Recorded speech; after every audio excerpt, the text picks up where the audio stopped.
Bien, gracias. Bueno, en primer lugar, agradecer... Gracias, Sebastián. En primer lugar, agradecer a CAPEL y al Consejo Profesional de Ciencias Naturales de la provincia por haberme invitado. Asimismo, quiero agradecer a las cátedras de Geología de Yacimientos y Geología Económica por haber colaborado con parte del material y la información que me han dado para poder armar esta charla.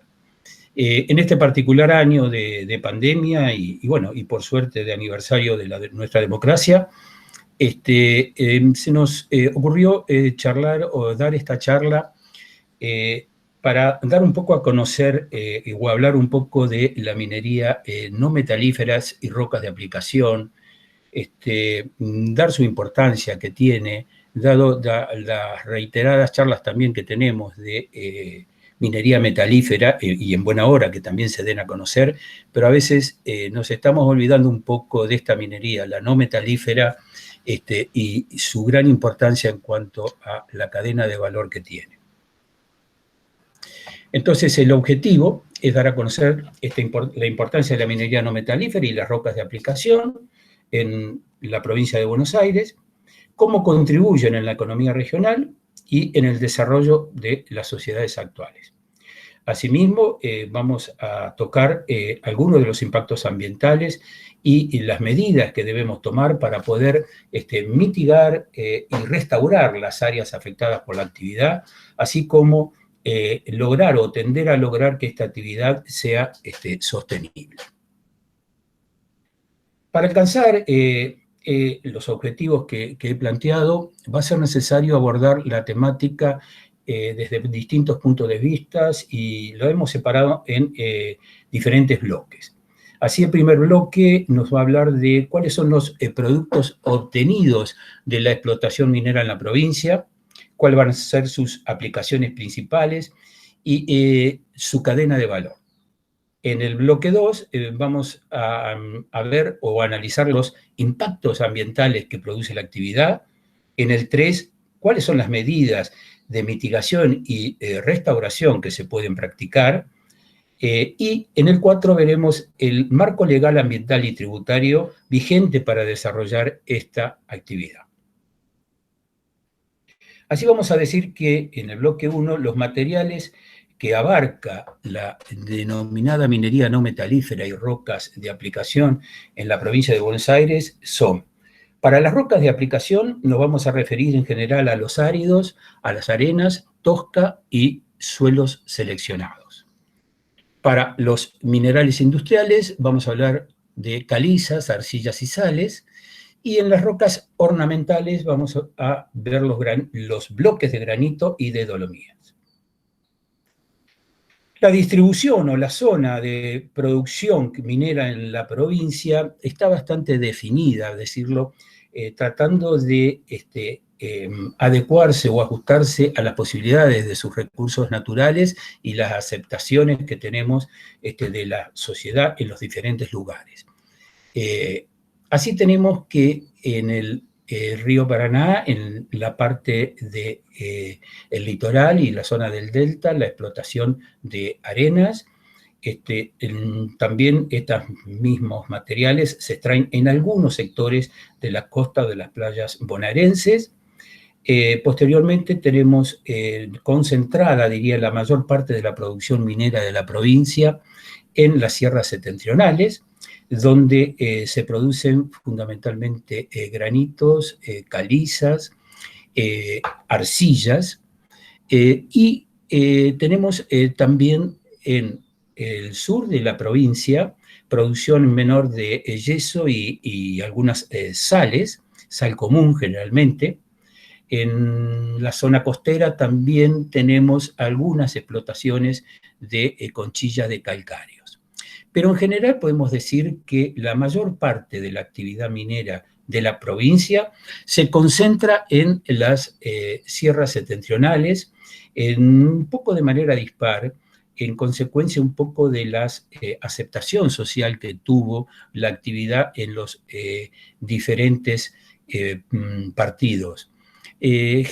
Podemos decir hoy por hoy que Olavarría es el polo minero de la provincia, donde mayor ha sido aceptada la actividad e incorporada a su economía, y el resto se distribuye en los distintos partidos con mayor o menor aceptación, que va desde Tandil hasta Benito Juárez principalmente.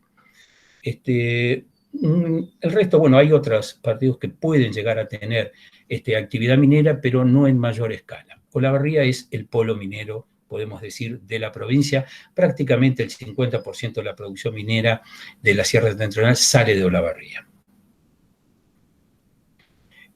Así tenemos en una distribución o la producción que tenemos en la provincia está concentrada en unas 300 firmas mineras.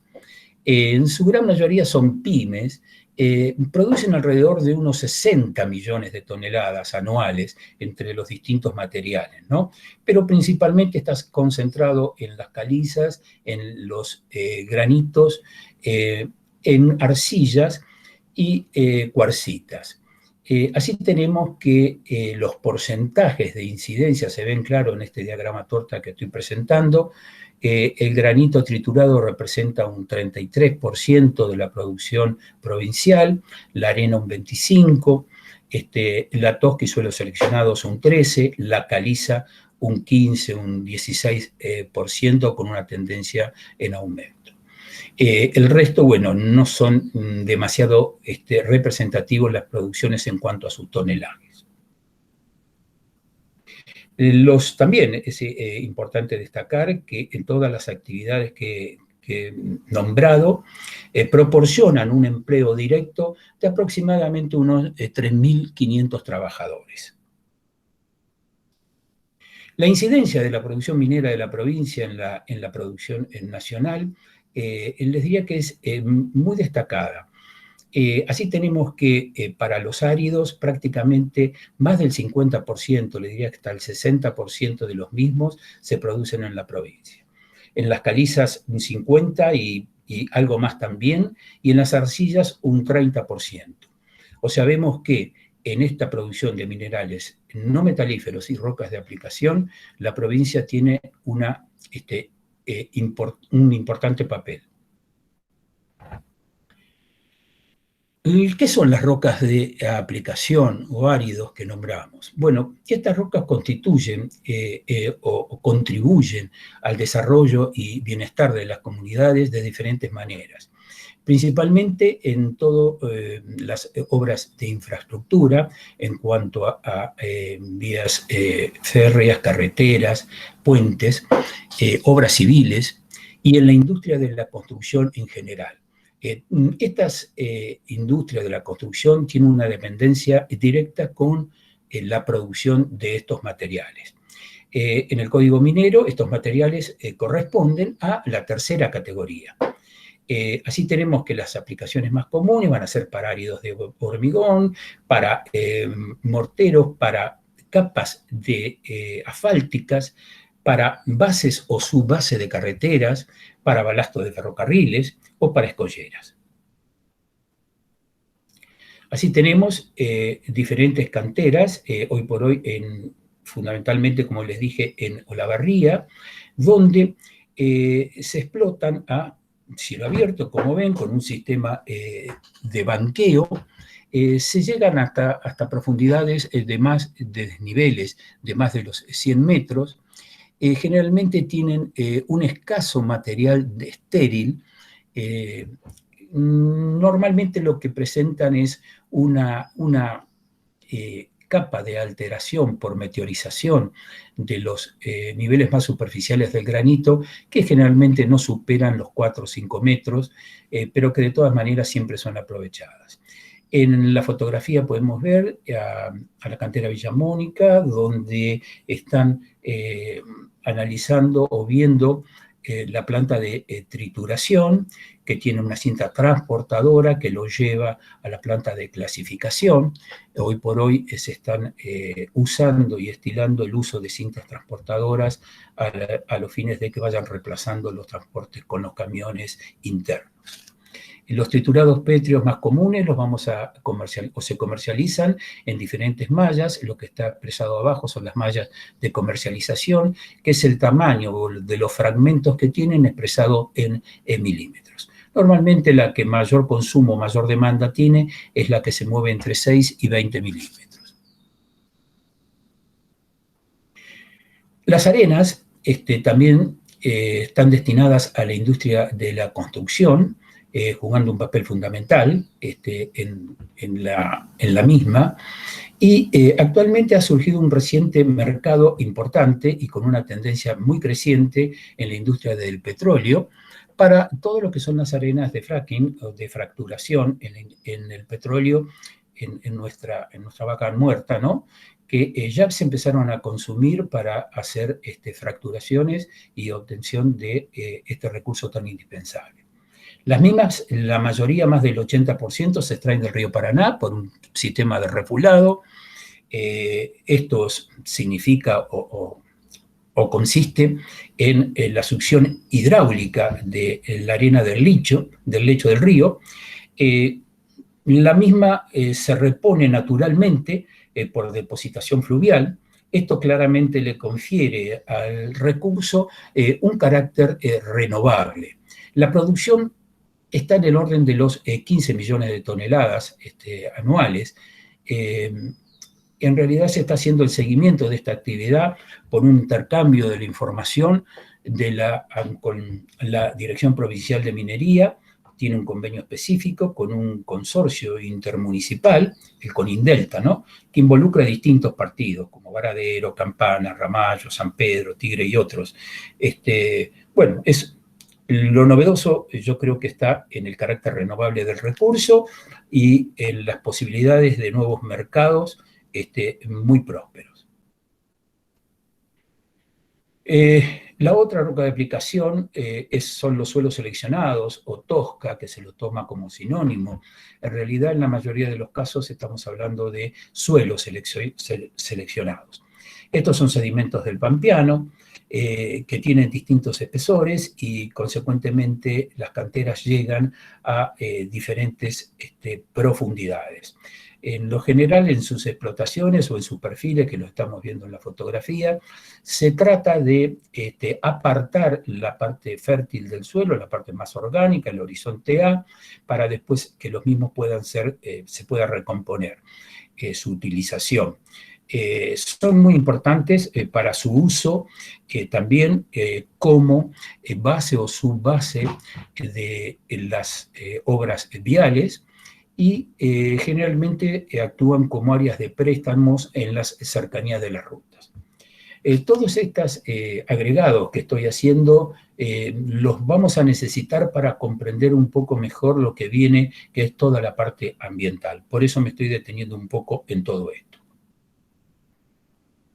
La tosca, realmente lo que es tosca lo vamos a ver solamente en el sudoeste de la provincia, en el partido Coronel Dorrego. Son costras o capas de hasta 2 metros, 2 metros y medio de espesor, de carbonato de calcio, que se origina también por precipitación química. Las mismas tienen una alta dureza y también son usadas para obras viales, sobre todo en todo lo que significa la red de huellas, no solo mineras, para la agroindustria también son muy usadas. También se encuentran en la tercera categoría. Los otros minerales que también se salen o explotamos en la provincia son los minerales industriales, no metalíferos, que van a ser aquellos materiales de las industrias que requieren y emplean como una especie mineral con o sin otro tratamiento más que la trituración y molienda. Estos también corresponden a algunos, pocos a segunda y tercera categoría del Código de Minería. Son muy importantes en cuanto a sus aplicaciones.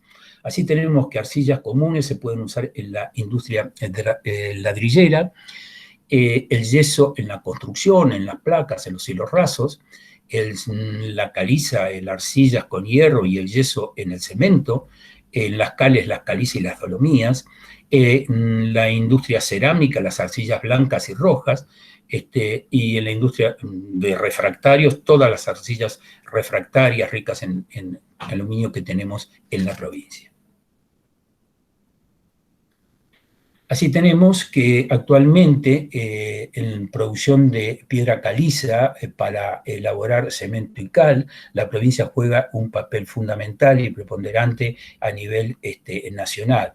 Tenemos un manto de caliza muy importante, de cuyos espesores están en el orden de los 40 a 45 metros. Hay empresas, dos fundamentalmente muy importantes en la provincia que se destacan, que es Loma Negra y Cemento Avellaneda, en la producción de cemento y cal. Concretamente se encuentran hoy en relaciones de estéril mineral de 3:1. Esto lleva a que en algunos aspectos los huecos de perforación y la explotación, que es a cielo abierto, sean muy significativos, con diferencias de cotas también importantes, desde la superficie a los pisos de la cantera, generalmente mayores a los 100 metros de desnivel, para que tengamos una idea también de el hueco, ¿no? Y acá a lo mejor cabe aclarar también un poco la confusión que hay en el común de la gente y a veces de la información en cuanto a la minería a cielo abierto. Esto también es minería a cielo abierto, son canteras y como les dije tienen desniveles muy importantes, que es muy difícil concebirla o explotarla por otro método que no sea a cielo abierto. Yo a veces me quiero imaginar lo que costaría una bolsa de cemento si fueran explotadas las calizas por un método subterráneo, ¿no? Yo creo que sería inaccesible. Consecuentemente, tenemos que tener claro qué significa la minería cuando hablamos de la minería a cielo abierto. Bueno, un proceso de voladura de banco para obtención del material fragmentario por la empresa Loma Negra en la planta de cemento La Malí, en Olavarría también. Después tenemos también, como dije, las arcillas. Estos materiales también tienen un papel importante en la provincia. Existen también 2 o 3 empresas más grandes y muchas empresas chicas que realizan la explotación. Generalmente se realizan sobre arcillas ricas en hierro y algunas otras que no tanto, pero la que mayor explotación en volumen llevan son estas arcillas ricas en hierro, que se usan fundamentalmente para la industria del cemento. Hoy por hoy están viendo ustedes en la fotografía un manto de arcilla de una de las canteras. Lo que estoy marcando con el cursor es el manto que se explota y está teniendo por encima todo un material estéril muy importante que generalmente son cuarcitas. Son rocas muy duras, que tienen un alto costo y generalmente están en una relación de 2 a 3:1 en cuanto a estéril mineral, las explotaciones. Se está viendo en un proyecto que ha presentado el Instituto de Recursos Minerales la utilización de estas cuarcitas como áridos. Se están haciendo estudios para ver si tienen la factibilidad y de esta manera poder recuperar esos estériles que están en cierta forma afectando la parte ambiental y tener disponibilidad de materiales para las obras. Después tenemos sales también, que se forman por una precipitación química directa de los componentes. En realidad son minerales de segunda categoría, según el código. En la provincia solo lo podemos encontrar en el oeste y sudoeste de la misma. En las salinas chicas, fundamentalmente, encontramos sal común. En el sector de Lobería, en Quenquén, en Salado, el partido de Tres Arroyos, tenemos algo de yeso. Bueno, y después por último tenemos las rocas sí ornamentales que tienen si bien un escaso desarrollo, tienen una importancia que va variando en el tiempo y tiene ciclos, yo diría, de acuerdo a la moda o cómo se imponen en los mercados estos materiales. De todas maneras, tenemos vigentes canteras de granito, de bloque, en la zona de Sierra Chica, y alguna cantera de dolomía para producción de bloque de placa ornamentales, ¿no? Que se están usando en este momento. Yo quiero aclarar lo que comenté antes en cuanto a los métodos de explotación, el por qué se nos ocurre explotar algo a cielo abierto. Evidentemente es porque no tenemos otras posibilidades económicas de llevar algo adelante que no sea por la metodología de cielo abierto. Y lo mismo ocurre con algunos yacimientos metalíferos de otras provincias. ¿Por qué se llevan adelante esta metodología? Esta metodología de cielo abierto, si bien tiene una alta incidencia en lo que es paisaje y morfología del lugar, también tiene sus ventajas en cuanto a la disminución de los costos y en cuanto a la menor cantidad de accidentes que pueden originarse en la misma. Sí es cierto que tenemos que tener una cierta planificación de cuál va a ser la metodología a cielo abierto. No es una sola, ustedes verán en la diapositiva que tienen distintas formas de poder hacer la explotación a cielo abierto y que se van a ir ajustando estas de acuerdo a la yacencia o a la disposición que tiene el material en el terreno para poder llevarla de la mejor manera. Yo creo que el gran punto de todo es hacer un buen control y manejo de los taludes de explotación, tanto sea de los taludes de trabajo por razones de la seguridad, como los taludes finales de la explotación, que van a ser un poco lo que nos van a permitir amortiguar el impacto geomorfológico y paisajístico y programar una mayor seguridad en los cierres de los establecimientos. También es importante sintetizar la actividad que implica esta explotación a cielo abierto para vincularla posteriormente con los aspectos ambientales que pueden tener. Así tenemos que las operaciones que llevamos a cabo son fundamentalmente tres: el arranque, el transporte y la tratamiento o concentración del material. El arranque generalmente tenemos dos posibilidades, una posibilidad directa u otra indirecta. Una directa es a través de los mismos maquinarias, y cuando las rocas o el material que vamos a extraer es lo suficientemente duro, vamos a tener que recurrir a una indirecta como los procesos o los servicios de voladura. Una vez que está el material fragmentado, que se desprende de los frentes de explotación, es llevado a través de los camiones que lo transportan al proceso de trituración, molienda y en algún caso podría ser una concentración.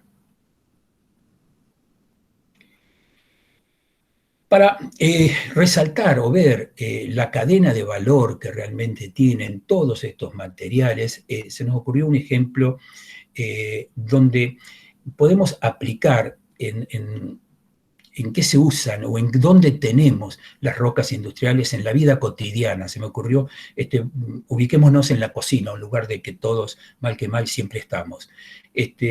Así tenemos que los vasos, la vajilla en general, provienen, sepamos, de las explotaciones de arenas, de carbonato de calcio, de sodio, las pinturas del caolín, de las arcillas, la sal de las salinas, el cemento con que muchas casas de material están hechas, de las calizas, los detergentes del sulfato sódico y las mesadas que tenemos de los granitos y los mármoles. Yo siempre comento con mis alumnos o hacemos un común desafío, los desafíos que toquen cualquier elemento que tienen a su alcance y que vamos a ver que directa o indirectamente está vinculado con la minería. O sea que es una industria madre de todas las industrias. Así, llegamos a la consideración que la necesidad de producir minerales y roca es necesaria para mantener y mejorar la calidad de vida de las sociedades actuales. Y el tema es claro, ¿cómo lo llevamos a cabo esto, no? Yo creo que lo primero que tenemos que hacer es reconocer que esa satisfacción de la necesidad que decíamos viene a través de la explotación minera y que la explotación minera genera impactos ambientales. Como en otras muchas actividades industriales que se generan impactos ambientales, positivos y negativos. Yo creo que la cuestión es, primero, reconocerlos. Va a ser la única manera que vamos a poder prevenirlos mitigarlos y restaurarlos. Ahora bien, todas las medidas que tenemos que tender a realizar van a tener por la finalidad el cuidado y la restauración del medio ambiente. Tiene que pasar a ser un objetivo primordial de esta actividad para poder desarrollarla en un marco sostenible. Esta palabra tan usada me gustaría definirla o qué quiero decir con ello, ¿no? El desarrollo sostenible lo considero que satisface las necesidades presentes sin comprometer la capacidad de las generaciones futuras para poder satisfacer sus propias necesidades. O sea, consiste en asegurar una mejor calidad de vida para todas las personas y las generaciones presentes y futuras. Y también me parece interesante definir con este diagrama muy simple lo que considero el impacto ambiental.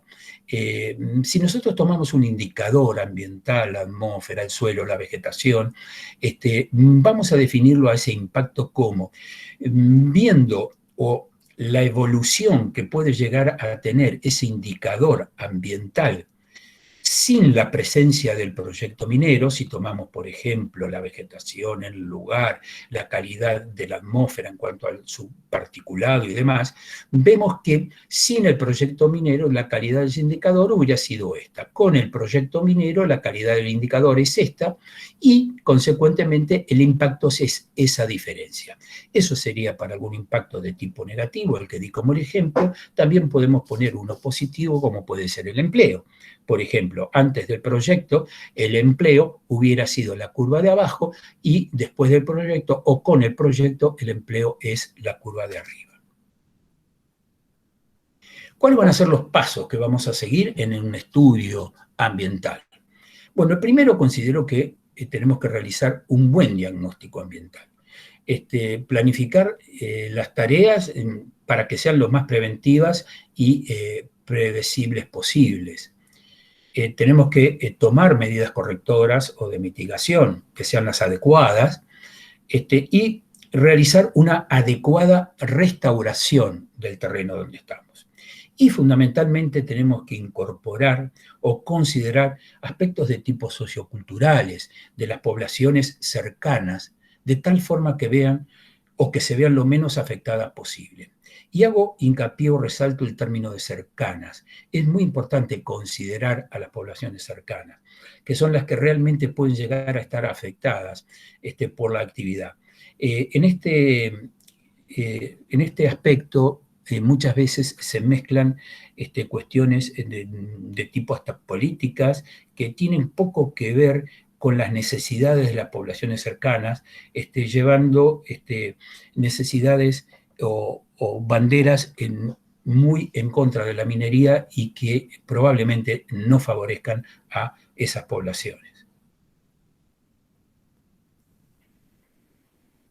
Del diagnóstico ambiental y la prevención va a consistir la identificación, o sea, lo que primero tenemos que ver es la identificación de cuáles van a ser los principales impactos de la minería no metalífera a cielo abierto para mi consideración, ¿verdad?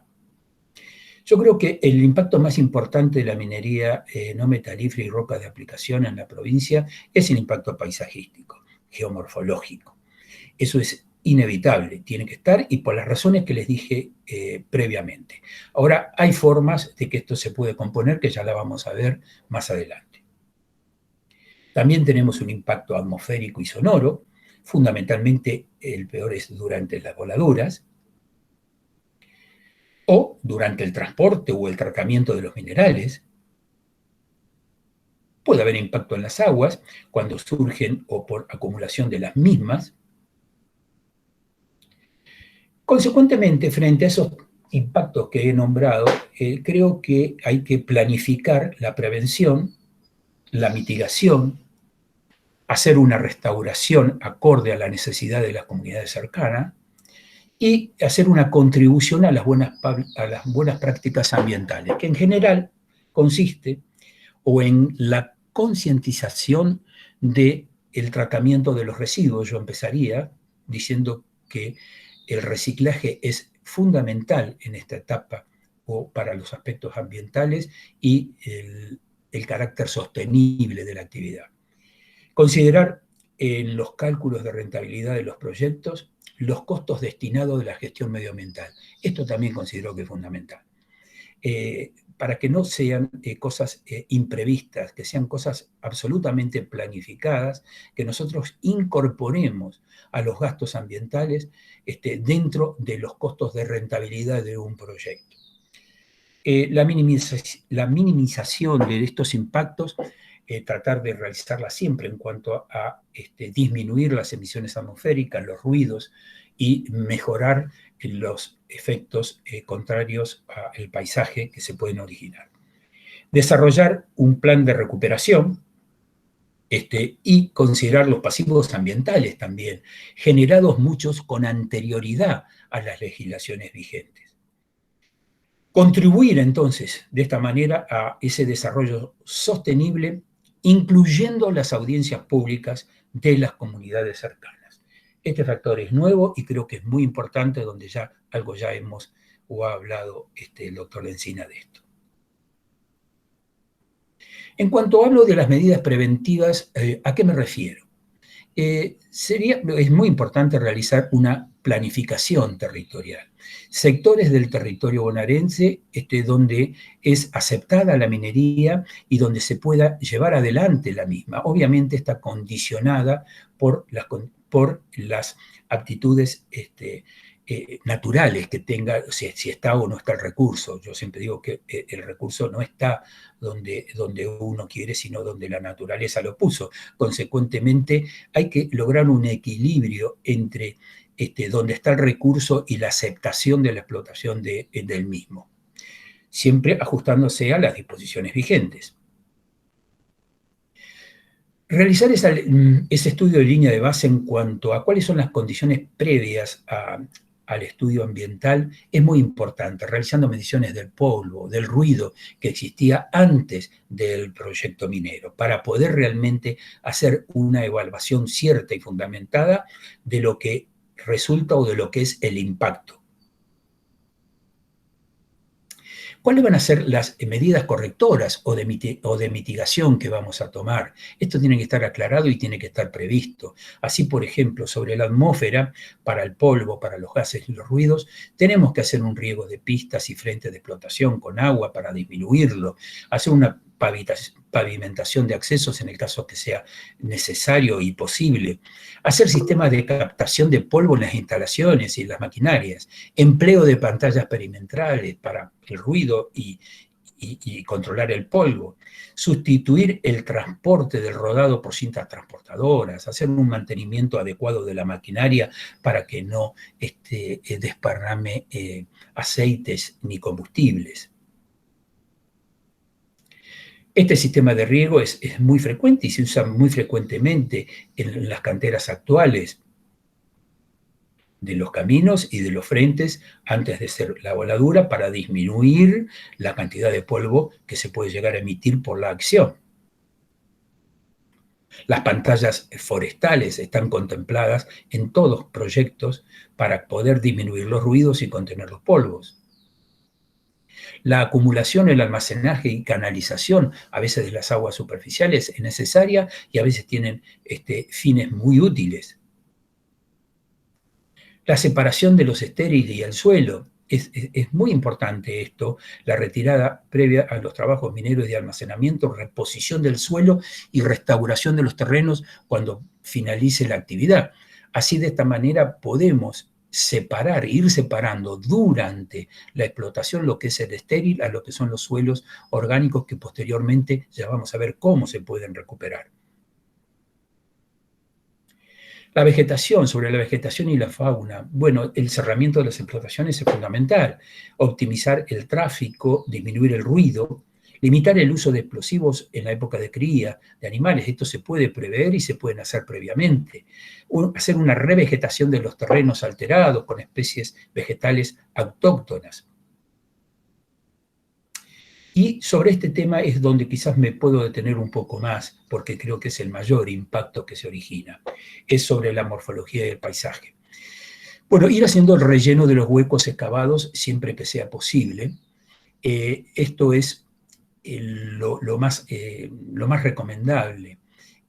Hacer una reducción en lo posible del tamaño de los huecos y de las escombreras, hacer un remodelado de la topografía final para que se ajuste lo más posible al entorno, un redondeo de la forma para evitar las aristas y las superficies muy planas, empleo de los estériles producidos en la propia explotación como relleno de los huecos y conformación de los taludes, evitar sobrepasar la línea del horizonte, revegetar, retirar todas las, cuando uno se va o finaliza la actividad minera, retirar todas las instalaciones y realizar una limpieza del lugar.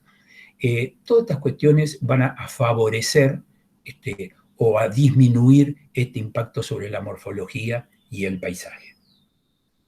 Así tenemos, por ejemplo, cómo se ha ido modificando y remodelado el paisaje a través de escombreras. Vemos en la fotografía un hecho que lo conservo, es una fotografía vieja, pero me parece interesante.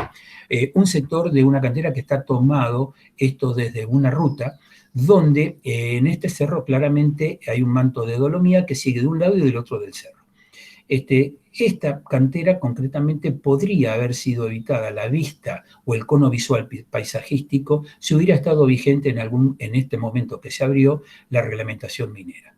Dada la proximidad en el tiempo de las reglamentaciones, esto se hizo en otro tiempo, en otro momento, en otro lugar, con otras condiciones, y hoy por hoy tenemos un impacto muy importante, que habría que mejorarlo con una forestación, con una pantalla forestal muy, muy grande, o ver de qué manera esto se incorpora al paisaje. Ya esto es post reglamentaciones y vemos cómo tratan una escombrera en la cual se está tratando de adaptar a las líneas generales del paisaje de sierras septentrionales, a ese paisaje medio amesetado que lo dan fundamentalmente las cuarcitas que están en la parte más alta de los cerros, cómo van adaptando un poco la escombrera y se va revegetando naturalmente al paisaje natural. Probablemente cuando esté totalmente revegetada naturalmente va a pasar bastante desapercibida. Los aspectos socioculturales tienen una real importancia. Tenemos que tomar todas las medidas de seguridad vigentes a los efectos de evitar los accidentes del personal que está involucrado en la operación y el ajeno a la misma. Todos sabemos los grandes problemas que tenemos, sobre todo en las canteras de suelo seleccionado, que están muy próximas a las rutas, la cantidad de accidentes y de gente ahogada que se encuentra. Anualmente vemos que hay siempre uno o dos episodios de gente ahogada en estas canteras. A pesar de que a muchas de ellas se les pone alambrados de seguridad y demás, recurren en este tipo de acciones. Asegurarse también que en el estudio del diagnóstico ambiental, en esa línea de base ambiental, que no afecte ningún patrimonio cultural en las tareas de la operación minera, esto también es muy importante. Y aplicación de las medidas compensatorias y sociales, en común de acuerdo con las audiencias, que estoy hablando, las audiencias públicas, para que tenga de alguna manera las comunidades cercanas el uso de esos huecos o de esos agujeros o de alguna manera vea reflejada algún beneficio que ha dejado la actividad minera. Bueno, este bloque 3 de restauración realmente es muy importante dado la importancia que le estoy dando a el impacto paisajístico y morfológico que tiene la actividad. Es muy importante entonces corregir todo lo que podamos o todos los efectos ocasionados por la explotación, tratando de que sea posible el aprovechamiento de los terrenos, y ya vamos a ver en qué fundamentalmente, y tratar de integrar estos terrenos con el paisaje circundante. Es necesario, entonces, decidir previamente qué uso postoperacional se le piensa dar. Yo creo que lo ideal es, en consenso con las poblaciones cercanas, en esa audiencia pública llegar a un acuerdo de la necesidad o cómo se puede llegar a ocupar ese espacio de la explotación minera o de la ex explotación minera. Así tenemos posibilidades muy amplias, desde lo urbanístico o industrial hasta vertederos de residuos, depósitos de agua, como lugar de recreo, como lugares agrícolas o forestales, haciendo una conservación y una creación de hábitats adecuados a las necesidades de la zona. Para definir un poco esta restauración, lo primero que en la mayoría de los casos tenemos que atacar es el problema de los taludes finales o perfil final de explotación. En muchas canteras se va alcanzando este perfil final de explotación en distintas etapas de la evolución de la misma. Yo creo que lo interesante sería, una vez llegado o alcanzado un perfil final de explotación, podemos comenzar a hacer esa restauración. No esperar al final de la cantera, de la finalización de la operación para comenzar con la restauración. Eso va a amortiguar mucho el efecto negativo que puede tener sobre el paisaje. Eso claramente están las maneras de poder hacerlo, la forma técnica de llegar a hacerlo. ¿A qué me refiero cuando hablo de un perfil final de la explotación? Es cuando se alcanza en el sentido de la profundidad el piso previsto de la cantera, el que se toma desde el punto de vista económico y logístico y operacional de la cantera como un piso, y en el sentido lateral los límites legales o previstos de explotación que tiene la cantera. En muchas explotaciones esto se llega en distintos sectores de la cantera a alcanzar ese sector y se deja y se espera hasta el final para poder ser remediado y restaurado. Lo que propongo es no llegar a esa instancia, ir haciéndolo una vez que ya se alcanzó. Por eso hablé tanto, o me parece tan importante, tener previsto los costos que implica los aspectos ambientales en la rentabilidad del proyecto, en los cálculos previos que se hacen de rentabilidad de un proyecto. Bueno, estoy mostrando exactamente lo que expliqué a través de cómo vamos avanzando en un frente de explotación y cómo podemos ir restaurando al mismo tiempo. Si el sentido de avance es en la medida que vamos sacando la parte de estériles y de suelo, podemos ir restaurando a nuestras espaldas. Tenemos distintas maneras de hacer restauración. Puede haber restauración de huecos mediante un relleno, restauración de frentes rocosos o un modelado de lagunas residuales que pueden ir quedando, todas siempre contemplando el tema de los taludes y cómo se va remodelando ese paisaje de acuerdo al entorno, no afectado, claramente. Acá tenemos en la provincia también algunas tareas que se van realizando de remodelado, donde vemos las distintas etapas, cómo se va llevando el paisaje a una adecuación al entorno y cómo termina adaptado para realizar una forestación donde se hizo la explotación minera, que una vez que los árboles crezcan, va a estar de acorde con lo que lo está rodeando. También puede ser que distintas restauraciones nos lleguen a situaciones o obras como la que estamos viendo en Shanghái, China. Esto seguramente lo adecuaron a un hotel de 5 estrellas para aprovechar este espacio de una explotación de granitos, también por áridos, donde hicieron todo un complejo con actividades náuticas, con cascadas. Claramente han hecho esta inversión porque creían o creen que es redituable y adaptan a una necesidad que debía tener seguramente el entorno. O adaptarla o llevarla a situaciones de la agroindustria, que esto es muy, muy nuestro, cómo se recompuso una cantera con el relleno de los estériles y del suelo, cómo termina siendo una ladera de pasturas. También es para destacar la actividad que tiene, por ejemplo, Cemento Avellaneda en cuanto al compromiso que tuvo al establecer, de acuerdo a las normas de la ley 25743 de protección del patrimonio arqueológico y paleontológico, convirtió a un proyecto paleontológico que es muy destacable y es realmente para visitar. Bueno, por último, el último bloque, que es el marco legal y ambiental que tiene la Argentina y la provincia. En el artículo 41 de la Constitución de Reforma del 94 incorpora el derecho de todos los habitantes a un ambiente sano. Ya ahí, en el año 1994, ya incorporamos, o empezamos a incorporar los conceptos ambientales. Vemos que para los más grandes, para nosotros, es relativamente nuevo esto, ¿no? El tema ambiental, la concientización ambiental, cómo se va instrumentando en la Argentina en general.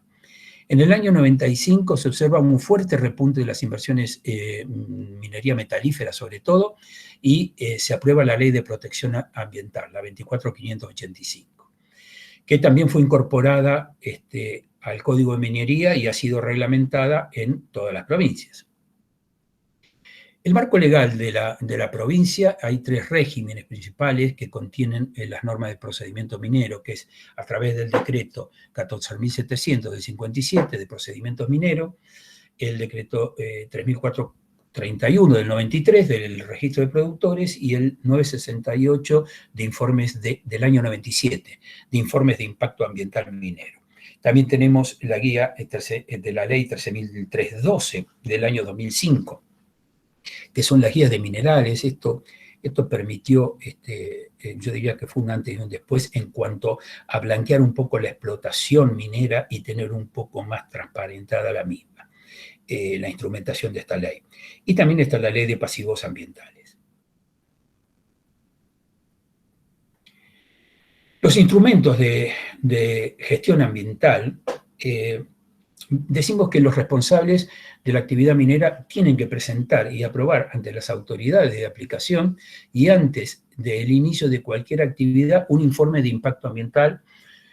La autoridad de aplicación va a evaluarlo, a ese informe, va a pronunciarse por la aprobación o no, mediante una declaración de impacto ambiental. Para la etapa de explotación deberá contener una descripción de todos los métodos a emplear y cuáles van a ser las medidas de mitigación y de restauraciones necesarias. Y va a ser mencionado anteriormente para ser necesaria la previa aprobación de este informe por parte de la autoridad de aplicación para el inicio de las actividades. El contenido de un informe de impacto ambiental que se debe entregar a la Dirección Provincial de Minería y al Organismo Provincial para el Desarrollo Sostenible, o PDS, para su evaluación, sintéticamente consiste en describir el proyecto, hacer el inventario ambiental, identificar y valorar o evaluar los impactos, dar las medidas protectoras y correctoras y hacer un plan de restauración y cierre de mina o cantera, ¿no? Cabe aclarar que cada cosa tiene un cronograma tentativo que tiene que ser evaluado. En la descripción del proyecto claramente se establece qué son los materiales que se piensa producir, cuáles son los recursos que se cuentan, cuál es el mercado que se va a considerar y cuál es la vida que se piensa tener, la vida útil del proyecto en términos aproximados. El inventario, bueno, constituye la línea de base ambiental. Este es un tema que en lo personal creo que sería muy interesante, primero llevarlo adelante por parte del Estado provincial, esa línea de base ambiental. Sería interesante si esto se puede lograr, o sea, que el Estado entregue a la empresa privada un estado de base ambiental del lugar donde esta empresa piensa realizar la explotación. para que después se pueda realmente, con la versión inicial del Estado, poder comparar y evaluar los distintos impactos que ha realizado. Hoy por hoy esa línea de base la están haciendo las mismas empresas. Sería interesante ver si esto lo podemos lograr. El inventario va a tener datos de la geología, de la geomorfología, del clima, de la flora, fauna, de cuáles van a ser los receptores ecológicos que vamos a tener, de las distintas acciones que podemos llevar adelante, que son las que describí previamente en el bloque 1, en cuanto a la metodología de explotación y cuáles son las acciones que implica una explotación minera a cielo abierto. La identificación, la valoración y la evaluación, bueno, es la parte del estudio que tiene mayor contenido técnico en el proceso de identificación de los impactos, sobre todo la valoración y la evaluación. La identificación de ese proceso, determinar efectos que son previsiblemente lo bastante importante como para que puedan ser analizados dentro de ese informe de impacto ambiental. Y estaría muy bien incorporar a la audiencia pública dentro de estos instrumentos para saber y poder evaluar sobre todo la parte de restauración. Identificados los impactos, podemos caracterizarlos como positivos, negativos, temporales, permanentes, directos, indirectos, reversibles o reversibles, de distintas maneras o combinar algunas de ellas en su caracterización. Y podemos representarlos, o se estila representar, el informe lo exige, una representación de los impactos, donde vamos a entrar en matrices de doble entrada con acciones derivadas del proyecto y la caracterización del medio afectado, ¿no? Cuáles son las acciones y cuál es la característica del medio afectado. De esta forma vamos a elaborar una matriz conocida como de Leopold. Es la siguiente, donde estamos viendo, en cierta forma, el medio afectado por las distintas acciones que se describen y con una caracterización que podemos hacer del medio. Con esta matriz es la que se va a evaluar tanto la Dirección Provincial como la OPDS. En definitiva, no puedo dejar de lado de resaltar los impactos positivos de la minería de la provincia y su cadena de valor. Y nuevamente me ubico en algo cotidiano, es en nuestra casa. Toquemos cualquier cosa de nuestra casa y vamos a ver que está vinculada a la minería. Hablo de los sanitarios, hablo de los pisos, hablo de los techos, hablo de los muebles, hablo de sus cimientos. Lo que toquemos va a estar vinculado a la actividad minera. Vemos que es una fuente multiplicadora de los puestos de trabajo y también de la recaudación tributaria. O sea que es muy difícil concebir a cualquiera de estas industrias sin sus materias primas. También se puede pensar o evaluar de obtenerlas o de otras provincias o de otros países a esas materias primas.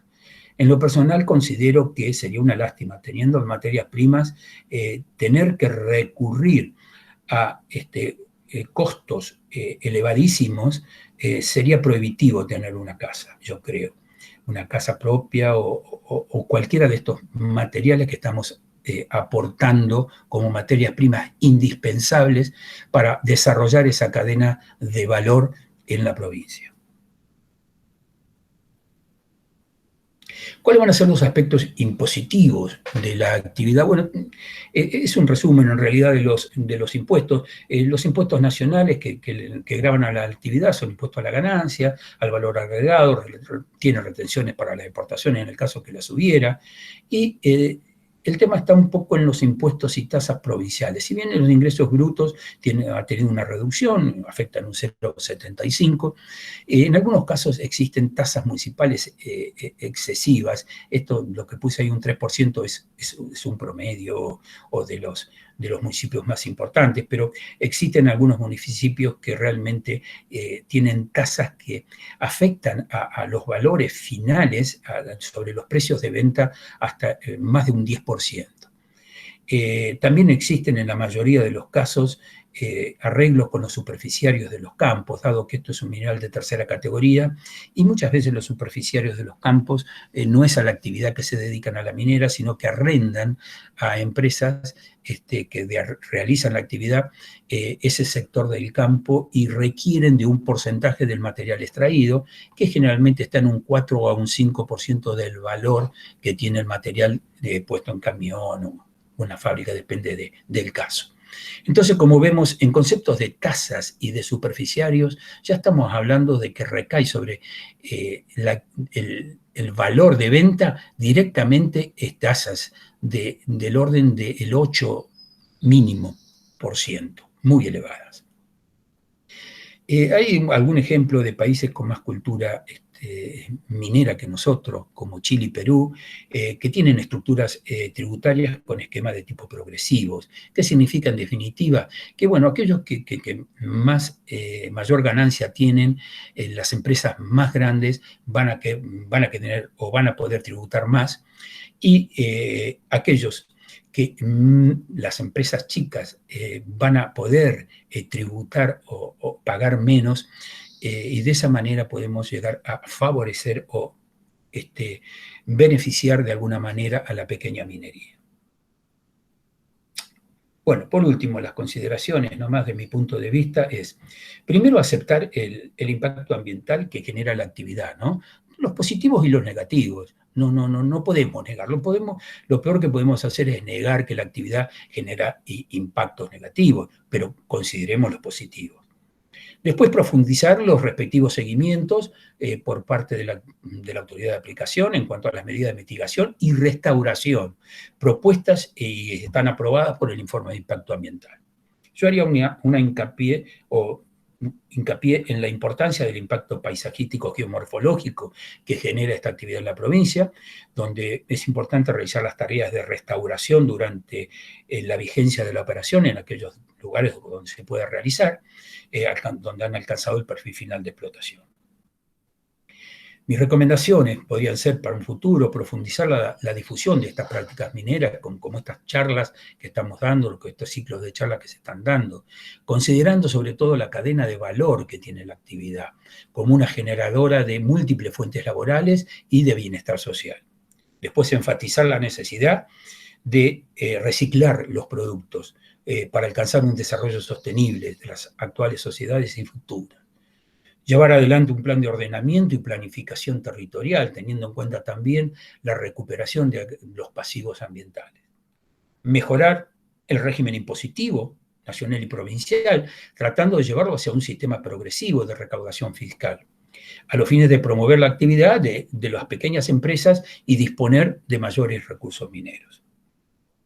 Bueno, esta es la bibliografía o parte de la bibliografía que he usado. Está a disposición, obviamente. Y bueno, decirles que con el conocimiento y la participación de todos los involucrados podemos hacer de la minería una actividad sostenible y responsable. Y darle desde ya las gracias.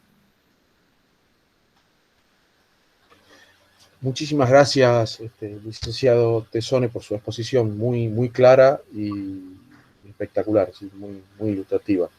Aquí tenemos varios mensajes de los participantes que básicamente están agradeciendo su conferencia. No hay alguna pregunta concreta, no sé si alguien por ahí quiere hacer algún comentario muy cortito o alguna pregunta muy cortita y le doy la palabra. Pero les pido, si ahí Arturo levantó la mano. Arturo. Sí, buenas tardes a todos, desde acá de Córdoba, agradecer a CAPEC y agradecer al colega Tessone por la exposición muy completa e ilustrativa, como lo puse en el chat, y solamente hacer una exposición de conocimiento general de más de 40 años de trabajo en Córdoba y en minería y en medio ambiente. Digo que hace falta en las provincias estudios territoriales para conocer mejor dónde se pueden implantar los futuros yacimientos. Por supuesto que no los podemos cambiar, pero sí hacer estudios territoriales para que determinadas zonas de ciudades no invaden la zona minera, que es lo que ha sucedido en Córdoba. O sea, todos hablamos de la minería que es mala, todo el mundo dice que es mala, que esto, que lo otro, pero se crean los problemas ambientales y la superposición de competencias cuando la urbanización avanza sobre sectores mineros. Lo vemos acá en Córdoba, en Villa Allende, en Calera, en muchas zonas, que hay que tener muy en cuenta eso, y sería muy considerable que tantos municipios, provincias y nación hagan estudios territoriales de hacia dónde se deben seguir el crecimiento de las urbanizaciones para que no haya injerencia con respecto a las explotaciones mineras. Era un aporte nada más que quería decir. Muchísimas gracias, colega. Sí, Arturo, Gracias, Arturo. coincido plenamente con lo que acabas de decir. Nosotros también tenemos un ejemplo similar. En Tandil nos ha pasado algo muy similar a lo que vos estás comentando, y creo que es indispensable la planificación territorial para ir resolviendo este tipo de inconvenientes. Se agradece muchísimo la conferencia por parte de ustedes, colega. Gracias, Arturo. Muchas gracias, Arturo. Muchas gracias, Mario. Marcelo Caballé tenía alguna consulta también. Sí, muchas gracias. ¿Se escucha? Sí, Marcelo. Sí, perfecto. Bueno, primero saludar a muchas amigas y muchos amigos que veo entre los participantes. Y segundo, un par de consultas. Primero, la charla me parece muy interesante para poner en actualidad la situación minera de la provincia de Buenos Aires. Me quedé con una cosa que me parece muy importante. Todos conocemos, o quienes de alguna manera estamos o estuvimos vinculados a la minería bonaerense, el problema que significan las cuarcitas por los encapes, y lamentablemente los intentos de utilización nunca han resultado positivos. Mario, mencionaste que el INREMI está trabajando y ensayando cuarcitas. Te pregunto si corresponden a las cuarcitas de la formación Balcarce, o a las cuarcitas inferiores, o a las de Cerro Largo, lo que están haciendo, y si son de la zona de Balcarce, perdón, sí, de la zona de Barker, quise decir, o de la zona de Olavarría. Y segundo, todos sabemos lo interesante de la 24585 y todo lo que eso implica. Lo explicó Mario muy bien.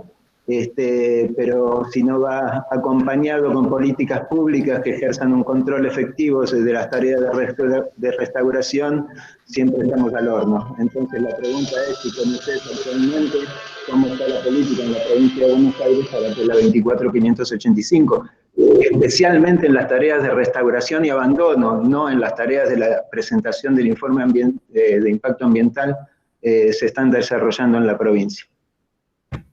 Bueno, sí, Marcelo. Respecto a la primera pregunta, las cuarcitas son fundamentalmente las cuarcitas cuarcitas inferiores, o las cuarcitas de la formación Cerro Largo, y cuarcitas de la formación Las Águilas. En la zona de Barker principalmente, donde se han centrado los estudios y donde se están realizando muestreos para ensayos y ver si se pueden reutilizar en la industria de los áridos. Realmente las cuarcitas tienen algunos inconvenientes, pero hay algunos antecedentes buenos, sobre todo para la formación Balcarce, en la zona de Batán. El uso de estas cuarcitas dan perfectamente las normas, y los resultados estamos esperando para ver si se pueden realmente recuperar de estos algunos pasivos ambientales. Respecto a tu segunda pregunta, Marcelo, creo que va dirigida más que nada a la parte de pasivos ambientales. Acá tenemos un inconveniente en realidad. Si bien tenemos la ley de pasivos ambientales, llegó el punto donde muchos de ellos se han originado con anterioridad a la vigencia de las leyes ambientales. Eso trae como consecuencia, en la mayoría de los casos, la no presencia de las empresas que lo han originado, o que ya no existen más, y tampoco uno puede legislar para atrás. Eso hace que alguien se tenga cargo de esos pasivos ambientales. Tenemos que, como Estado provincial, empezar a pensar qué vamos a hacer con alguno de esos pasivos ambientales y qué solución le podemos encontrar para el bien común. Yo creo que hay una cuestión ahí que yo sé que causa un poco de escozor, pero hay que afrontarla de una vez por todas.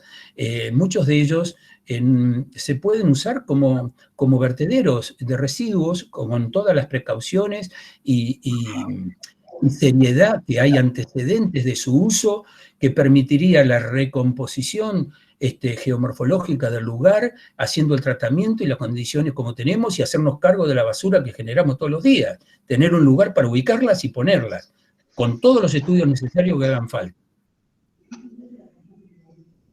Gracias.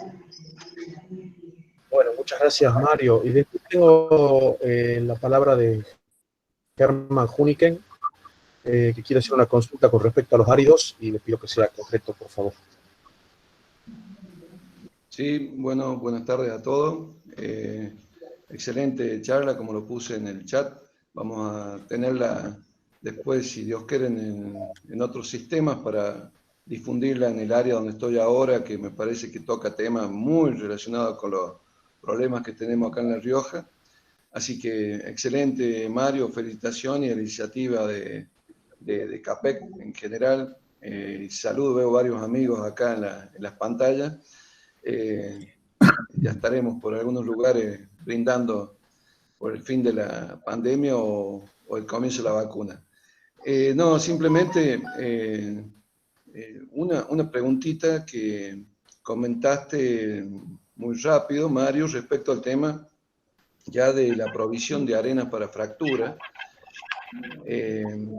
todo ese sistema, porque tengo entendido que hay algunas cuestiones relacionadas con el tema de la reglamentación. Hay algunos lugares que lo quieren poner como de primera categoría y hay todo un tema ahí en algunas provincias que tengo entendido que es un tema crucial en estos momentos, porque no es lo mismo que una arena sea tercera categoría que primera categoría. Hay una provincia que está al norte de la mía que creo que tiene estipulado ese tema, no lo tengo muy bien, pero de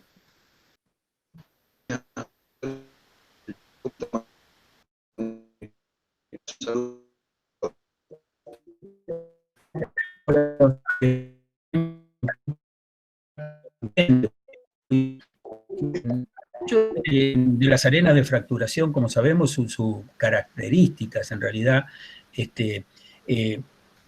hacen de unas arenas particulares en cuanto a composicionalmente, en cuanto a su forma y selección que tienen que tener, y en cuanto fundamentalmente a la resistencia a la compresión hidráulica y demás. O sea, tienen especificaciones muy claras y muy estrictas. Yo hoy por hoy no sabría decirte si corresponde a una u otra categoría.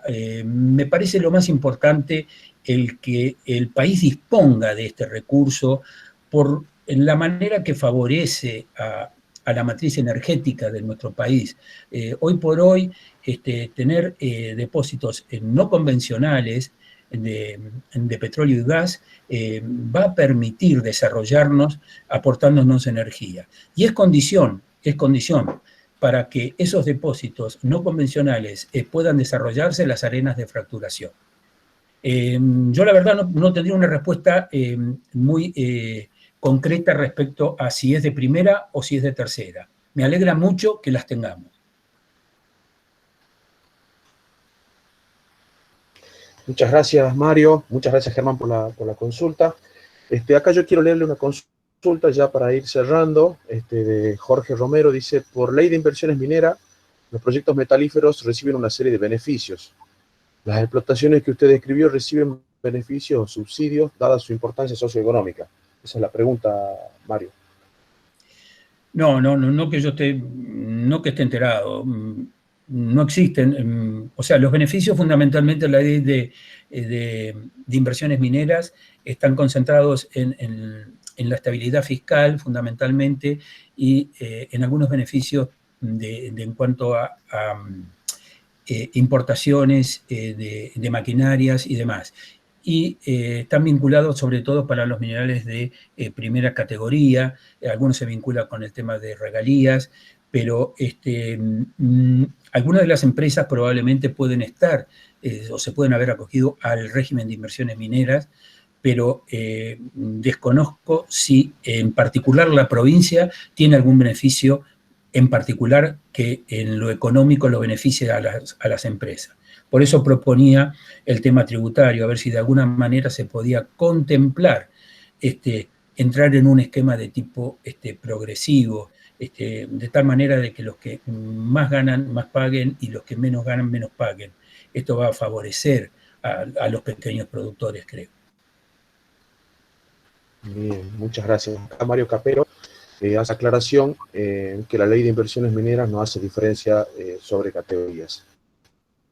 Y tiene levantada Joaquín Salvatierra. No sé si quiere hacer algún comentario. Sí, ¿qué tal? Buenas tardes. Ramiro Salvatierra desde Córdoba, les saludo. Hola, Sebastián. Mario, bueno, hola. Felicitarlo por la ponencia, muy ilustrativa como los comentarios. Y le quería consultar si tenía algún comentario o alguna información sobre los carbones minerales de la cuenca de Claromecó.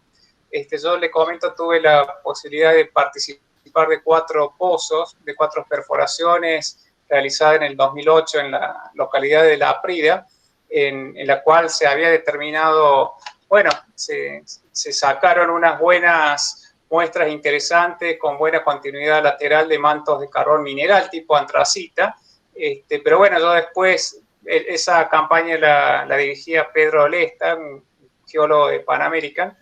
Yo después abandoné el proyecto y bueno, no escuché nunca más algún tipo de información al respecto. No sé si eso habrá sido económicamente poco viable o rentable, pero bueno, en ese momento se la veía como muy prometedora a la exploración.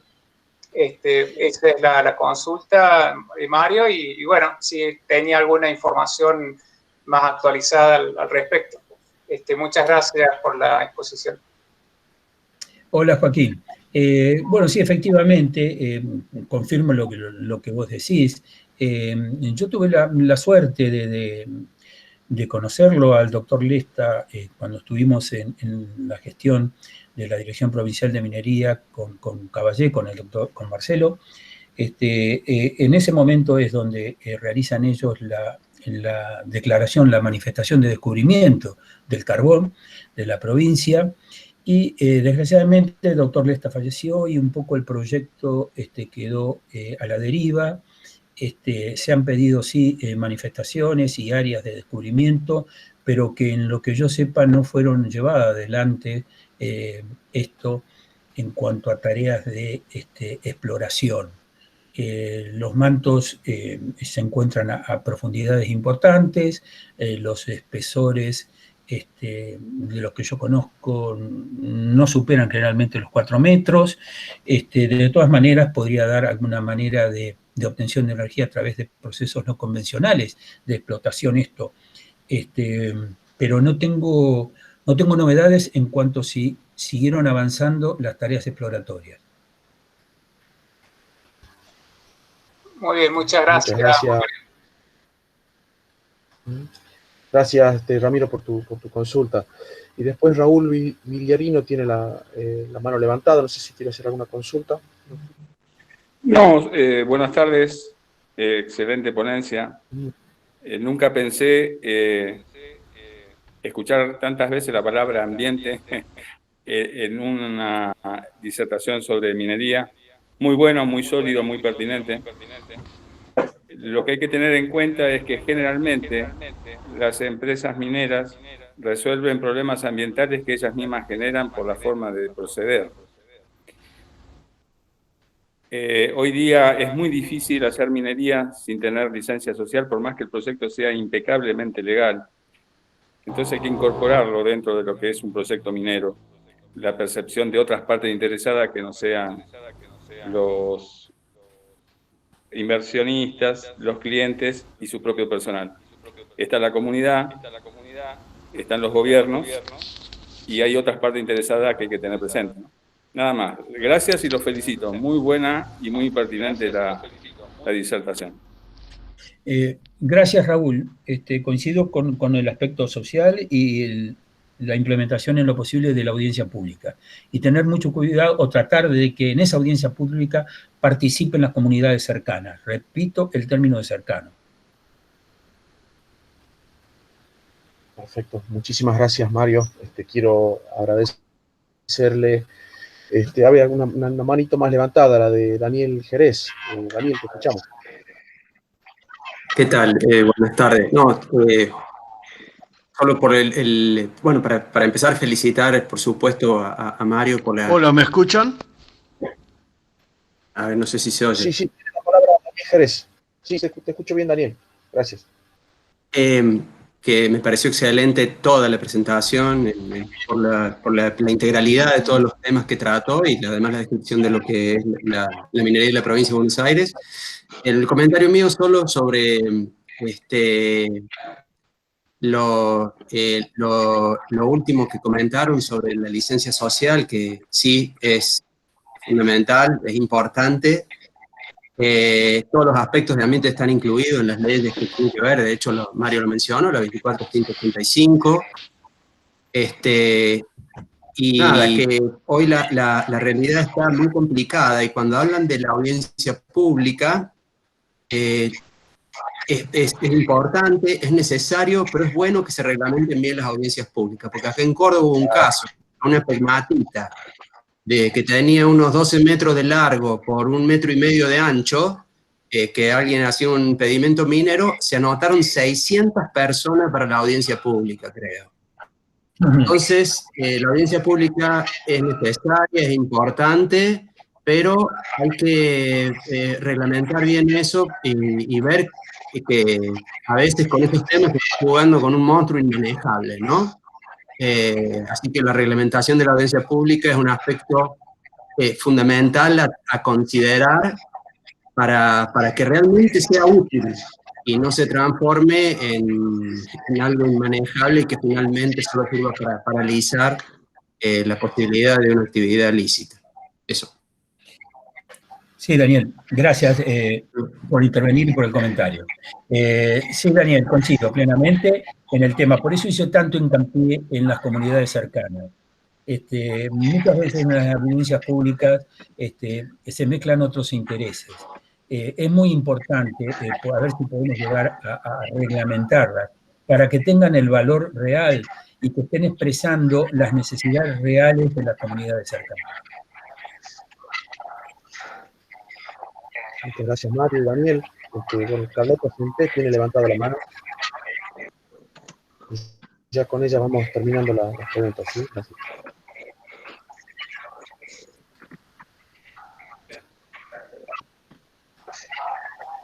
¿Me escucha Carlota Sempe? Sí. El micrófono no está habilitado. No, sí.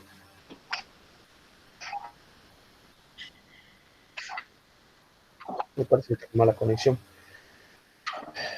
Bueno, cualquier cosa, Carlota Sempe, por favor haga la consulta si quiere por chat para que la pueda leer.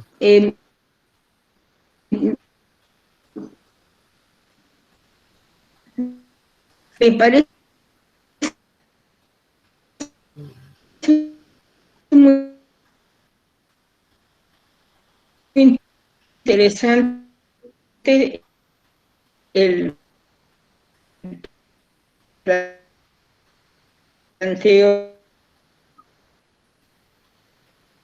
de... No le escuchamos, disculpe, se escucha muy cortado la pregunta. Bueno, agradecerle a Mario su exposición, muy linda, espectacular. Agradecerle a nuestros amigos del CADIM, ¿sí? Aquí que está Mario Capello, por la presencia. Ya vi que salió el doctor Echeverry, decano de la Facultad de la Universidad de La Plata. Y bueno, dejarles un gran abrazo a todos y muchos saludos y muy felices fiestas, ¿sí? Y gracias por participar. Si Dios quiere, el año que viene seguiremos con este ciclo de conferencias que viene dando bastante buenos resultados. Muchas gracias a todos por su presencia. Gracias a todos por escucharme y participar. Felices fiestas tengan. Felices fiestas para todos. Gracias, Sebastián. Eduardo.